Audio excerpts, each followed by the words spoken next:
Assalamu alaikum bandirabe musidɓe tedduɓe yeɓoɓe Winndere-tv onon kala on calminama e mbadi kuktidindi en jetti Allah kadi tigui dokkuɗen kattande e bawal eɗen gandi kala dimanche oɗo saaha heedi émission meɗen Fodde taw waɗanta on ɗum ko Oumou Siba debbo mo hawre fonde Thilibumi Ndiaybé hande noon gartaten koye toɓɓere meɗen ɓennude nde ko hen gartaten hande nde wonno eɗen gandi mbinoɗen paaɗen koye Juulde te eɗen gandi préparation Juulde ko woni hen ko kono min kam gartanmi hande koye defuji meɗen ha tenti noon enen rewɓe ɓe ganduɗa ko enen jahata jeere ko enen cagguinta ko enen ɓattinta ko gueɗe ɗe fof koye juuɗe meɗen goni kono noon ɓe potmi wiide ɓe noon ko ɓen jinmi haaldude hande ɓe ganduɗa kañumen so tottama jawat so tawi ko guertogal gotal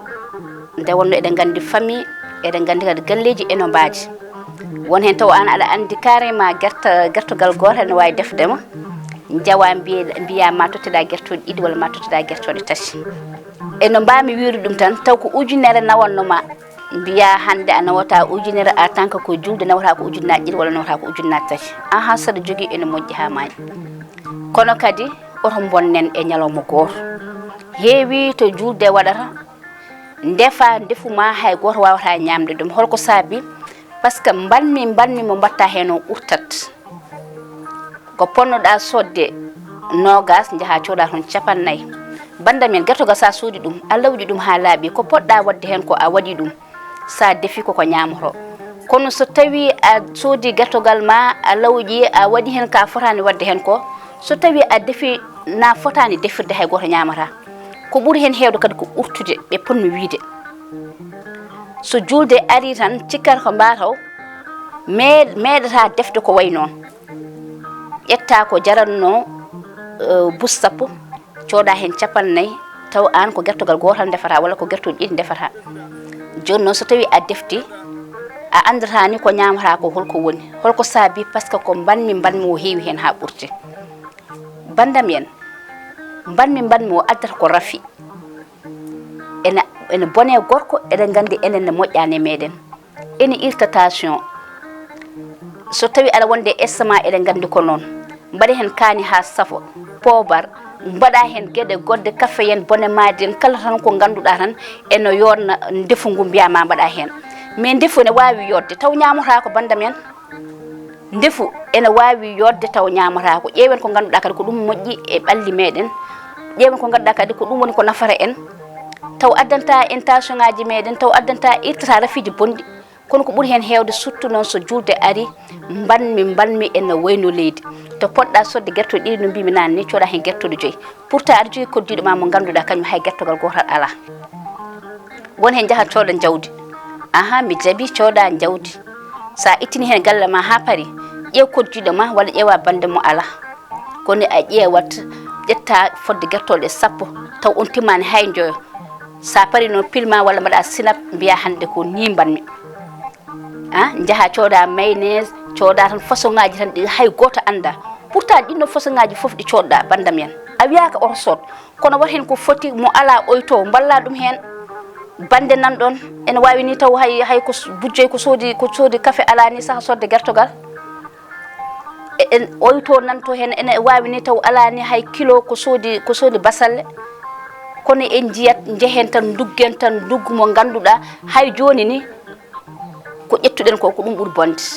gila aɗa yaaha jeere puɗɗotoɗa wadde sinap walla puɗɗota filmude ko dugguɗa hande ko bandam en eɗen gandi guite potani kadi hunde foof ene waɗi goddol kadi hunde foof kadi ene waɗi hakke par ce que mo gonduɗa mo poɗɗa wadde sa waɗana ɗum eɗen gandi hakke yaltat ɗon gadda ndefa defta sa paari ko ñamɗa ko a ñaami ka ñamani ko mbaɗa e frigo ma taw ko dow gonɗa won gonɗo less ñan hen defani bottari ni ala ni ko soodi kañum bandam en gartiren hakkillaji men no fewi ha tenti e enen rewɓe ɓe won hen no gonde mawɓe te eɗen gandi haaɗo mo mbatten hen o enen e koye meɗen moƴƴani meɗen saaha mawɓe ɓe noon lammo gussen ɗum façon tan kala ko yalti kadi kala ko yalti tan mi limtanta on oɗon gandi ko mbiyan ko kala ko yalti jiiɗa sodde he mbiya ala waɗa essayé ndendina fof defta tawani ɓowlini wi kurum mbiya hande ko an woni hen par ce que ene yooɗi oto ƴeew ko yooɗi ko ƴeew santé hoorema mbasa lorde hoorema aɗa wawi ñamde ɗum ñande hen de mbaltoyta ko ɓuuri hen hewde oɗon gandi ko kalanmi ko defta ñama ɗum mbaltoyta ko dispensaire par ce que ɓerde ma nde huɓɓat donka ɗanade walla tension ma monta walla mbiya min hanki jamma mi ɗanayi ko ɓuuri hen heedo ko enen gaddata ɗumen koye meɗen koye juulde wona gussen haaɗo gussen fereji ɗi no mbimi ñanden ni aduna o ene muusi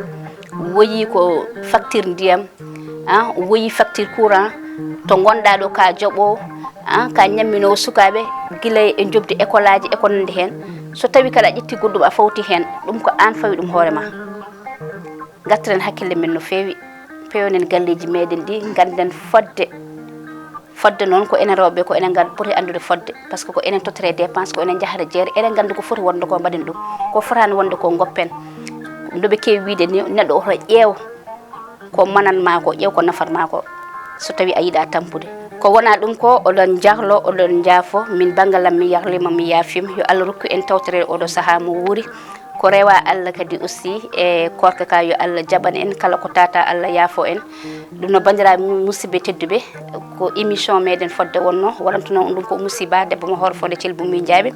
image joɗɗo mo jiiton ko Oumar Doro Kumme gorko Mouhamadou Hunare ɗum noon en calmini Sar Abdoulaye Sarr